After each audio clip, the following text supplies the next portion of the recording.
இன்றைய சூழ்நிலையில், ஒரு இக்கட்டான சூழ்நிலையில் நம்முடைய ஜனநாயகத்தின் கோட்பாடுகளையும் இந்திய அரசியல் சாசன சட்டத்தின் கோட்பாடுகளையும் காப்பதற்காக திரு சுதர்ஷன் ரெட்டி அவர்கள், முன்னாள் நீதிபதி, உச்சநீதிமன்ற நீதிபதி அவர்கள்தான் இந்த துணை ஜனாதிபதி தேர்தலில் நம்முடைய எதிர்க்கட்சிகளின் வேட்பாளராக ஆக வேண்டும் என்ற ஒருமித்த ஒரு சிந்தனையோடு, கருத்தோடு அவர் தேர்ந்தெடுக்கப்பட்டுள்ளார்.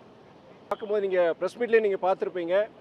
நீங்கள் ஆம் ஆத்மி, திரிணாமுல் காங்கிரஸ், இதில் இந்தியா கூட்டணி மற்றும் பிற சில எதிர்க்கட்சிகள் எல்லாரும் சேர்ந்து ஒருமித்த ஒரு கருத்தாக தான் இவர் முன்னாள் நீதிபதி சுதர்ஷன் ரெட்டி அவங்க தேர்ந்தெடுத்திருக்கிறாங்க. இதில் எந்த கருத்து வேறுபாடும் கிடையாது.